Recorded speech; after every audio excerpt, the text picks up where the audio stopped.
Hello everyone, welcome in look and learn classes. आज हम पढ़ेंगे क्लास 7 का मैथ्स का चैप्टर 14 जिसका नाम है सिमेट्री। ओके, इस वीडियो के अंदर सबसे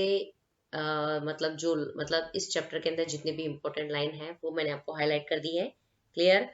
वो हाईलाइट लाइन जो होगी वो आपके काम में आएगी जब आपका एग्जाम के अंदर ओरल एग्जाम होता है। उसके अंदर जो ओरल क्वेश्चंस पूछे जाते हैं तो वो उसके आंसर्स जो है वो सब आपके क्या हो जाएंगे, यहाँ से तैयार हो जाएंगे। ठीक है। और दूसरी बात है कि जितने भी एमसीक्यूज आते हैं, ट्रू फॉल्स आते हैं, फिल इन द ब्लैंक्स पूछे जाते हैं, तो उसके अंदर भी ये सारी जितने भी इंपॉर्टेंट लाइंस होगी उसमें से सारे आपके ये true false, fill in the blanks, match the following, MCQs, ये सारे जो जाएंगे वो क्या होंगे, कवर होंगे। ओके, अब इस वीडियो को क्या करना है, आपको एंड तक देखना है। क्लियर? और वीडियो को देखने के बाद में लुक एंड लर्न क्लासेस को क्या करना है, आपको सब्सक्राइब करना है, वीडियो को लाइक भी करना है और शेयर जरूर करना है। ओके, और नोटिफिकेशन बेल को हिट भी करना है। क्लियर? तो चलो स्टार्ट करते हैं हम मैथ्स का चैप्टर 14 जिसका नाम है सिमेट्री। ओके, तो सबसे पहले यहाँ पे मैंने ये येलो कलर की लाइंस जो है वो हाईलाइट करी है। ठीक है, तो इस हाईलाइट लाइन के अंदर जो है वो क्वेश्चन बनेगा कि what is line of symmetry, क्या होती है। ठीक है, तो यहाँ पे लाइन ऑफ सिमेट्री क्या होती है, उसकी जो डेफिनेशन जो है वो आपको यहाँ पे दी गई है। अगर एग्जाम में आपसे टीचर्स लाइन ऑफ सिमेट्री का डेफिनेशन पूछते हैं तो ये आपको पूरी जो है वो लर्न करनी है। क्लियर? फिर आपको अगर पूछे कि कुछ एग्जाम्पल देके समझाओ तो आप ये जो है टी शेप जो है उसका एग्जाम्पल दे सकते हो। ठीक है, तो मतलब लाइन ऑफ सिमेट्री क्या होती है, एक ऐसी लाइन होती है जो उस ऑब्जेक्ट या फिगर को क्या करती है, दो इक्वल पार्ट के अंदर क्या करती है, डिवाइड करती है। ठीक है, तो ये लाइन जो हमने बनाई है वो इस टी को क्या करी है, दो इक्वल पार्ट के अंदर डिवाइड करी है। पहले फर्स्ट पार्ट ये और सेकेंड पार्ट ये। ओके, अब ये जो फर्स्ट पार्ट को आप जब सेकेंड पार्ट के ऊपर डालेंगे, ठीक है, तो ये पूरा जो होगा ना फर्स्ट पार्ट, वो सेकंड पार्ट को क्या कर लेगा, कवर कर लेगा, छुपा देगा। ठीक है ना, तो इसी को हम बोलते हैं लाइन ऑफ सिमेट्री। मतलब किसी भी ऑब्जेक्ट को हाफ हाफ के अंदर डिवाइड कर देना और जो एक हाफ पोर्शन होता है वो दूसरे हाफ पोर्शन के ऊपर क्या हो जाता है, पूरा ओवरलैप हो जाता है। तो ये कुछ एग्जांपल्स यहाँ पे जो दिए गए हैं, लाइन ऑफ सिमेट्री आपको बताई गई है, तो ये एग्जांपल्स जो है वो आप मतलब अपने टीचर्स को बना के बता सकते हैं। ठीक है, अब ये जो 14.2 है जिसका टॉपिक है line of symmetry for regular polygon, तो सबसे पहले आपका मतलब पूछा जाएगा कि रेगुलर पॉलीगॉन्स क्या होते हैं। ठीक है, तो सबसे पहले तो आपको रेगुलर पॉलीगॉन से पहले भी आपको ये पता होना चाहिए कि पॉलीगॉन होता क्या है। ठीक है, तो पॉलीगॉन जो होता है सबसे पहले क्या होता है, एक क्लोज्ड फिगर होता है। ठीक है, मतलब पूरा बंद होगा। ठीक है, और उसको बनाने के लिए कम से कम कितने लाइन सेगमेंट की जरूरत पड़ती है, 3 लाइन सेगमेंट की जरूरत पड़ती है। और 3 लाइन सेगमेंट से जो पॉलीगॉन बनता है वो उसको बोलते हैं हम ट्राइएंगल। ठीक है, तो सबसे पहले पॉलीगॉन क्या होता है ये समझ में आ गया। उसके बाद में हम समझेंगे कि रेगुलर पॉलीगॉन क्या होता है। तो यहाँ जो ये येलो कलर की लाइन है ना, तो उसके अंदर सबसे पहले आपको पूछा जा सकता है कि एक ऐसे पॉलीगॉन का आंसर बताना है जो कम से कम लाइन सेगमेंट से मिलकर बनता है, वो होता है ट्राइंगल। और कितने लाइन सेगमेंट से बनेगा, 3। तो आपको ट्राइंगल का नाम देना है वहां पे और 3 लिखना है। ठीक है, अब यहाँ पे ये जो मैंने यहाँ पे ब्लू कलर की लाइंस जो हाईलाइट करी है ये आपको हाईलाइट कर लेनी है। इसमें से क्वेश्चन क्या बनने वाला है कि व्हाट इज रेगुलर पॉलीगॉन, क्या होता है। ठीक है, रेगुलर पॉलीगॉन के अंदर क्या होता है कि कोई भी पॉलीगॉन, ठीक है, जिसके अंदर जो किससे बनता है, लाइन सेगमेंट से बनता है। ठीक है, तो उन लाइन सेगमेंट की तीनों की लेंथ क्या होगी, इक्वल होगी। और उन लाइन सेगमेंट के बीच में जो एंगल होगा वो भी क्या होता है, इक्वल होना चाहिए। तो ऐसा पॉलीगॉन जो होगा उसको हम क्या बोलते हैं, रेगुलर पॉलीगॉन कहते हैं। तो यहाँ पे ये जो मैंने ये येलो कलर की सॉरी ब्लू कलर की लाइंस जो यहाँ पे हाईलाइट करी ना, इसमें से क्वेश्चन बनेगा कि व्हाट इज रेगुलर पॉलीगॉन, क्या होता है। ठीक है, अब आपको रेगुलर पॉलीगॉन के कुछ एग्जांपल्स देने हैं। तो उसके अंदर आप क्या देंगे, पहला एग्जांपल देंगे इक्विलेटरल ट्राइंगल जो होता है वो रेगुलर पॉलीगॉन है। दूसरा जो स्क्वायर होता है वो रेगुलर पॉलीगॉन है। ठीक है, उसके बाद में जो पेंटागोन होता है वो रेगुलर पॉलीगॉन है।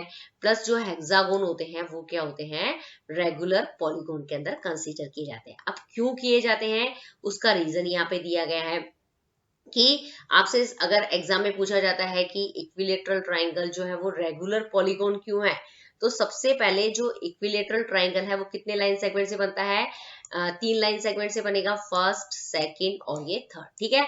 अब ये जो तीनों सेगमेंट मतलब जो तीनों लाइन सेगमेंट की जो लेंथ होगी वो क्या होगी, इक्वल होगी, क्लियर है, एक जैसी होती है। और इन लाइन सेगमेंट के बीच में ये जो तीनों एंगल बना है, पहला एंगल, ये दूसरा एंगल, ये तीसरा एंगल, वो कितना होता है, 60 डिग्री होता है। इसीलिए जो इक्विलेटरल ट्राइंगल जो है वो क्या है, रेगुलर पॉलीगॉन है, ठीक है। तो यहाँ पे मैंने आपको एक्सप्लेन भी किया है। इसके बाद में जो स्क्वायर है वो भी रेगुलर पॉलीगॉन है, क्योंकि स्क्वायर की जो चारों साइड्स होती है, ओके, उसकी लेंथ जो होती है वो इक्वल होती है, और चारों एंगल्स जो होते हैं वो कितने डिग्री के होते हैं, 90 डिग्री के होते हैं। तो जो स्क्वायर होते हैं उसको हम क्या बोलते हैं, रेगुलर पॉलीगॉन के अंदर कंसीडर करते हैं। अब जो पेंटागोन होता है, क्लियर, अब जो पेंटागोन जो है वो कितने लाइन सेगमेंट से बनता है, 5 लाइन सेगमेंट से बनता है। पेंटा का मतलब होता है 5, और ये जो पांचों लाइन सेगमेंट होती है उसकी जो लेंथ होती है वो इक्वल होती है, और इनके बीच में जो एंगल होता है वो कितना होता है, 108 डिग्री का होता है, क्लियर। ये हो गया रेगुलर पॉलीगॉन, ठीक है। तो पेंटागोन भी जो है वो रेगुलर पॉलीगॉन है, क्योंकि सबकी लेंथ इक्वल है, सारे लाइन सेगमेंट की, पांचों लाइन सेगमेंट की लेंथ इक्वल है, प्लस जो पांचों एंगल बन रहे हैं वो कितने डिग्री के होते हैं, 108 डिग्री के होते हैं। तो आपको यहाँ पे इक्विलेटरल ट्राइंगल के अंदर जो एंगल्स बनता है उसका मेजरमेंट भी क्वेश्चन में मतलब एग्जाम में पूछा जा सकता है। जो स्क्वायर होते हैं उसके अंदर जो एंगल्स जो होते हैं जो 90 डिग्री का होता है वो पूछा जा सकता है। इसी तरीके से पेंटागोन के अंदर भी जो एंगल्स होंगे उसका मेजरमेंट पूछा जा सकता है। अब ये पिक्चर जो है वो हेक्सागोन का होता है, कितने लाइन सेगमेंट है इसके अंदर, 1 2 3 4 5 6, ठीक है। और ये जो 6 लाइन सेगमेंट की अगर लेंथ इक्वल है और उनके बीच में ये जो बनने वाला 6 के 6 एंगल जो होते हैं वो कितने डिग्री के होते हैं, 120 डिग्री के होते हैं। तो ये एंगल भी इक्वल है, इसीलिए हम हेक्सागोन को क्या बोलते हैं, रेगुलर हेक्सागोन मतलब पॉलीगॉन के अंदर कंसीडर करते हैं, ठीक है। इसीलिए इस हेक्सागोन के आगे पहले क्या लगाते हैं, हम रेगुलर वर्ड लगाते हैं। रेगुलर का मतलब क्या होगा, अगर रेगुलर बोल दिया तो जितने भी लाइन सेगमेंट से बनेगा वो सारी लाइन सेगमेंट इक्वल होगी, और उनके बीच में जो बनने वाला एंगल होगा वो भी क्या होगा, इक्वल होगा। ये बात समझ में आ गई है आपको कि पॉलीगॉन क्या होते हैं, रेगुलर पॉलीगॉन क्या होते हैं, रेगुलर पॉलीगॉन के एग्जांपल्स बताने हैं, ठीक है, कौन कौन से होते हैं। फिर हर मतलब जैसे इक्विलेटरल ट्राइंगल के अंदर एंगल कितने डिग्री का बनेगा, स्क्वायर में कितना बनेगा, पेंटागोन में कितना बनता है, हेक्सागोन में कितना बनता है, ये आपको एग्जाम में पूछा जा सकता है। MCQs, true false, fill in the blanks, match the following के अंदर, ठीक है। अब यहाँ पे ये जो ब्लू कलर की लाइन जो मैंने यहाँ पे वापस हाईलाइट करी है, इसके अंदर आपको ये ध्यान रखना है कि यहाँ पे ट्रू फॉल्स में भी पूछा जा सकता है कि जो रेगुलर पॉलीगॉन होते हैं, चाहे वो इक्विलेटरल ट्राइंगल हो, स्क्वायर हो, मतलब पेंटागोन हो, हेक्सागोन हो, ठीक है, उसके अंदर जो लाइन ऑफ सिमेट्री जो होती है वो क्या होती है, मतलब बहुत मतलब ज्यादा होती है, ठीक है। जैसे इक्विलेटरल ट्राइंगल के अंदर कितनी हो जाएगी लाइन ऑफ सिमेट्री, 3 हो जाएगी, मतलब 3 ऐसी लाइनें होती हैं। मतलब पहली लाइन ये जिसमें ये 2 इक्वल पार्ट में बटेगा, दूसरी लाइन ये जिससे हम इक्वल पार्ट में पार्ट कर सकते हैं, और तीसरी लाइन ये जिससे हम इक्वल पार्ट में दे सकते हैं। स्क्वायर के अंदर कितनी होती है, 4, मतलब लाइन ऑफ सिमेट्री 4 होगी, पेंटागोन में 5 होगी, हेक्सागोन में 6 होगी, ऑक्टागोन में 8 होगी। इस तरीके से ये आपको ध्यान रखना है, ठीक है। तो क्लियर हुआ। तो यहाँ पे आपको बात समझ में आनी चाहिए, जैसे इक्विलेटरल 3 लाइन सेगमेंट से बनता है तो 3 और लाइन ऑफ सिमेट्री हो गई, स्क्वायर जो है वो 4 लाइनों से मिलता है तो 4 लाइन ऑफ सिमेट्री, पेंटागोन 5 से बनता है तो 5 लाइन ऑफ सिमेट्री, हेक्सागोन जो होता है वो 6 लाइन से मिलता है इसलिए 6 लाइन ऑफ सिमेट्री। इस तरीके से भी आप क्या कर सकते हैं, इसको याद कर सकते हैं, ओके। इतना समझ में आया आपको। अब ये जैसे एक और है कि मिरर रिफ्लेक्शन, जैसे ये सपोज आप कोई अल्फाबेट दे दिया आपको, इसको मिरर में देखना है तो ये इस तरीके से आपको दिखता है। तो मिरर के अंदर किस तरीके का रिफ्लेक्शन जैसे आपको देखने को मिलेगा ये यहाँ पे एक्सप्लेन किया गया है, ठीक है ना। तो ये इतने इंपॉर्टेंट पॉइंट मैंने आपको यहाँ पे बता दिए। फिर ये एक्सरसाइज 14.1 है, इसको हम बाद में क्या करेंगे, सॉल्व करेंगे पूरा। इसमें से भी मैं आपको इंपॉर्टेंट क्वेश्चन जो है वो क्या कराऊंगी, टिक करा दूंगी, ओके। अब जो हमारा जो 14.3 है, रोटेशनल सिमेट्री, रोटेशन का मतलब घूमना, रोटेट करना, घूमना, किसी भी एक चीज के चारों तरफ घूमना, ठीक है। तो सबसे पहले आपको ये पर्पल कलर की लाइन जो है वो हाईलाइट करनी है। इसके अंदर रोटेशन क्या होता है ये बताया गया है। रोटेशन जो होता है वो 2 तरह का होता है, क्लॉकवाइज रोटेशन क्या होता है, एंटी क्लॉकवाइज रोटेशन क्या होता है। क्लॉक देखिए आपने, क्लॉक के अंदर जैसे निडल्स कैसे घूमती है तो वो क्लॉकवाइज रोटेशन, और एंटी क्लॉकवाइज मतलब उल्टा घूमना। क्लॉक के अंदर अगर निडल्स पीछे की तरफ आप उसको घुमाओ, ठीक है, तो उसको हम बोलेंगे एंटी क्लॉकवाइज। ठीक है, तो रोटेशन के अंदर क्या होता है, रोटेशन मतलब मूवमेंट, मूवमेंट, ठीक है ना, किसी भी चीज का मूवमेंट। ओके, अब यहाँ पे यही बताया गया है। ठीक है, इसके बाद में ये ब्लू कलर की लाइन आपको हाईलाइट करनी है। यहाँ से क्वेश्चन बनेगा कि सेंटर ऑफ रोटेशन क्या होता है। एग्जाम में आपसे क्वेश्चन पूछा जाएगा कि सेंटर ऑफ रोटेशन क्या होता है। ठीक है, तो यहाँ पे बताया गया है कि जब ऑब्जेक्ट जो होता है रोटेट करता है, ठीक है, तो वो जो रोटेट करेगा तो वो एक फिक्स्ड पॉइंट के अराउंड जो होता है वो रोटेट करता है। ठीक है, और इसके अंदर क्या होता है, उसी फिक्स पॉइंट को हम क्या बोलते हैं, सेंटर ऑफ द रोटेशन। जैसे आपने क्लॉक देखा है, उसमें निडल देखी है, निडल जो है वो एक बीच के अंदर एक पॉइंट होता है, उसके चारों तरफ ऐसे घूमती है ना, इस तरीके से। तो जो बीच का जो सेंटर वाला पॉइंट जहाँ पे निडल अटैच होती है उसको हम बोलते हैं सेंटर ऑफ रोटेशन। ठीक है, ये आपसे पूछा जा सकता है। इसके बाद में यहाँ पे ये येलो कलर की लाइंस जो है वो आपको क्वेश्चन मतलब हाईलाइट करनी है। इसके अंदर क्वेश्चन पूछा जाएगा कि एंगल ऑफ रोटेशन क्या होता है। तो आप देखेंगे कि मतलब कोई भी चीज जब वो रोटेट करती है तो कोई ना कोई वो एंगल के ऊपर क्या करती है, रोटेट करती है, तो उसे हम बोलते हैं एंगल ऑफ रोटेशन। ठीक है, अब फुल रोटेशन का मतलब कितना होता है, 360 डिग्री होता है। हाफ टर्न रोटेशन का मतलब होता है 180 डिग्री। क्वार्टर टर्न रोटेशन का मतलब होता है 90 डिग्री। तो एग्जाम में आपसे ये MCQs, true false, fill in the blanks इसमें पूछे जा सकते हैं कि फुल रोटेशन क्या होता है, हाफ टर्न रोटेशन क्या होता है, क्वार्टर टर्न रोटेशन क्या होता है, ये आपको ध्यान रखना है। ठीक है ना, इसके बाद में आप यहाँ पे आ जाइए कि जैसे कोई भी शेप ले लिया, उसके अंदर आपको जैसे स्क्वायर है, ओके, स्क्वायर के अंदर कितनी रोटेशन सिमेट्री होती है। ठीक है, तो मतलब इसके अंदर 4 होती है, ये आपको ध्यान रखना है। तो ये जैसे फिगर में होता है ना, तो मैं आपको बता दूंगी कि कैसे इसके अंदर 4 होती है। तो फॉर एग्जाम्पल जैसे ये एक स्क्वायर है, ठीक है, this is a square, okay, तो यहाँ पे ये पी पॉइंट है। ठीक है ना, अब इस स्क्वायर को हमने क्या करा है, घूमना चालू किया। तो पहले ये पी पॉइंट यहाँ था, फिर सेकंड पोजीशन में जब हमने इसको ऐसे घुमाया तो ये पी पॉइंट जो है वो यहाँ पे आ गया। ठीक है, थर्ड पोजीशन के अंदर ये पी पॉइंट जो है वो यहाँ पे आ जाएगा।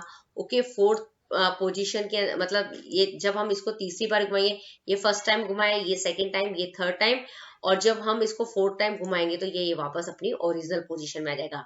तो कितनी बारी घुमाया हमने, 1 2 3 एंड 4। ठीक है, तो ये जो चार बार घुमाने के बाद में ये क्या हुआ, अपनी ओरिजिनल पोजीशन में आ गया ये स्क्वायर।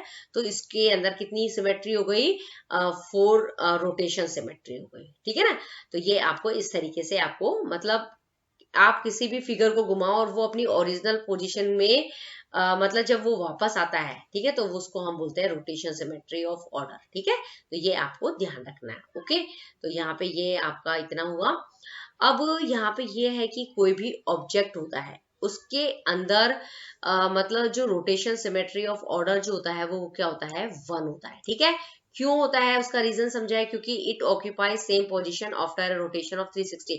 मतलब किसी भी ऑब्जेक्ट को आप घुमाओ और कम से कम मतलब वो 360 के रोटेशन के बाद तो वो क्या करती है, अपनी सेम पोजीशन जो है वो ले लेती है। ठीक है ना, तो इसीलिए हर ऑब्जेक्ट की रोटेशन सिमेट्री ऑफ ऑर्डर जो होता है वो 1 होता है। ये आपको याद रखना है। ठीक है, आपसे एग्जाम में पूछा भी जा सकता है। ओके, अब हो गया। इसके बाद में ये जो 14.2 है इसके अंदर से मतलब जो इंपॉर्टेंट क्वेश्चंस होंगे वो मैं आपको क्या कराऊंगी, कवर कराऊंगी। ओके, अब जो हमारा 14.4 है उसके अंदर हमारा क्वेश्चन है कि लाइन सिमेट्री क्या होती है, रोटेशनल सिमेट्री क्या होती है। तो लाइन सिमेट्री मतलब क्या हो गया कि जैसे कोई भी फिगर है, सपोज ये दिस इज अ फिगर, ठीक है, इसमें आप एक लाइन बना दो। ये मैंने इसके स्क्वायर के अंदर एक लाइन बनाई, स्क्वायर में एक लाइन बनाई, तो ये स्क्वायर जो होगा वो 2 हाफ पार्ट के अंदर डिवाइड हो जाएगा, फर्स्ट पार्ट ये, सेकंड पार्ट ये। ओके, तो यहाँ पे यही बात बताई गई है कि लाइन सिमेट्री मतलब कोई भी लाइन बनाओ, उस फिगर को आप 2 इक्वल पार्ट के अंदर डिवाइड करो तो उसको लाइन सिमेट्री।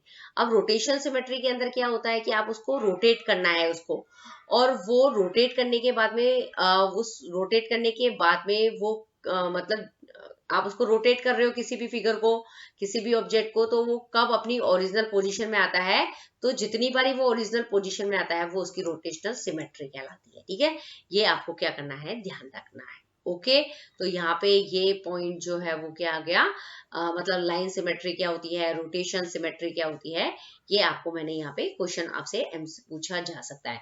इसके बाद में ये जो मतलब ये जो टेबल आप मतलब पूरी आपको फिलअप करनी है, ये भी मतलब एग्जाम में पूछी जा सकती है, ठीक है। इसके बाद में ये जो टेबल है ये भी क्या है, बहुत ही ज्यादा क्या है, इंपॉर्टेंट है।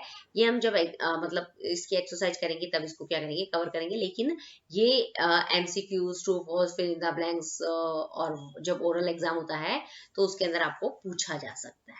ओके, अब जो हमारा नेक्स्ट जो है मतलब जो ये सबसे लास्ट वाला जो पार्ट होता है ना, व्हाट हैव वी डिस्कस्ड, ये बहुत इंपॉर्टेंट होता है। तो पहला जो क्वेश्चन मतलब इसके अंदर पहला पॉइंट है, उसके अंदर पूछा जा सकता है what is line of symmetry, क्या होती है, ठीक है।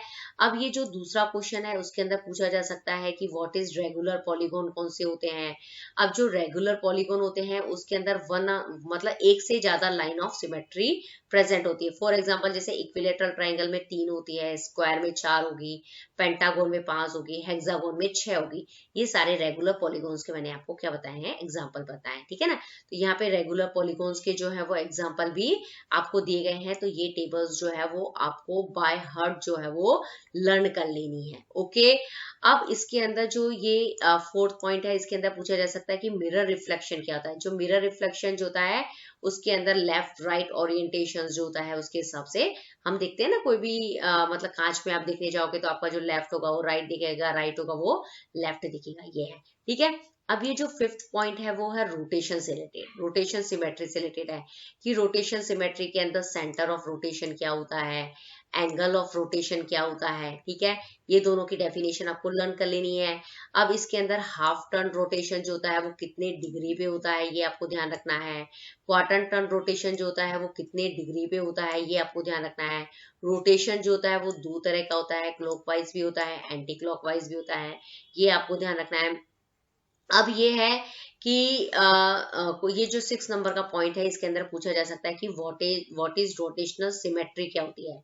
तो यहाँ पे यही बताया गया है कि जब एक रोटेशन होता है, मतलब एक आप किसी चीज को रोटेट करते हो एक बारी, तो वो फिगर जो है वो मतलब जो ओरिजिनल फिगर से मतलब सेम जितनी बारी दिखता है ना, वो हम उसको बोलते हैं रोटेशनल सिमेट्री के नाम से जानते हैं, ठीक है। अब ये बताया गया है। अब इसके अंदर ये बताया गया है कि ऑर्डर ऑफ रोटेशनल सिमेट्री जो होती है वो उसको हम कैसे क्या मतलब क्या होती है। तो मतलब कोई भी मतलब ऑब्जेक्ट है, कोई भी फिगर है, जब आप उसको पूरा 360 तक घुमाते हो तो वो फिगर जो होता है वो मतलब जो उसका जो ओरिजिनल शेप होता है, एग्जैक्टली जो मतलब वो जिसकी एग्जैक्ट पोजीशन होती है वहां मतलब वो जाता है 360 पे, तो मतलब जाता ही जाता है। तो 360 के ऊपर जो है वो आपको ध्यान रखना है, ये नंबर यहाँ पे जो होता है ना, कोई भी फिगर जो होती है वो अपनी जो एक्चुअल पोजीशन होती है, एक्चुअल जो उसका लुक होता है वो एकदम सेम होता है वहां पर उस जगह, ठीक है। अब जो स्क्वायर होता है उसके अंदर ऑर्डर ऑफ सिमेट्री कितनी होती है, 4 होती है। इक्विलेटरल ट्राइंगल जो है उसके अंदर 3 होती है, ठीक है ना। ये आपको ध्यान रखना है, ठीक है। इतना आपको। अब ये जो क्वेश्चन नंबर 8 है तो इसके अंदर बताया गया है कि कुछ फिगर होते हैं जिसके अंदर लाइन ऑफ सिमेट्री होती है, जैसे ई फिगर है। तो आपसे एग्जाम में पूछा जा सकता है कि एक ऐसे फिगर का नाम, एक ऐसे अल्फाबेट बताना है जिसके अंदर सिर्फ लाइन ऑफ सिमेट्री होती है, वन लाइन ऑफ सिमेट्री होती है, ठीक है ना। तो वो है ई। अब एक ऐसा अल्फाबेट है जिसके अंदर सिर्फ रोटेशनल सिमेट्री होती है, इसके अंदर लाइन ऑफ सिमेट्री नहीं होती है, ठीक है। तो वो है एस। और कुछ ऐसे लेटर्स भी हैं जिसके अंदर रोटेशनल भी होता है और लाइन ऑफ सिमेट्री भी होती है, तो वो अल्फाबेट है एच, ठीक है।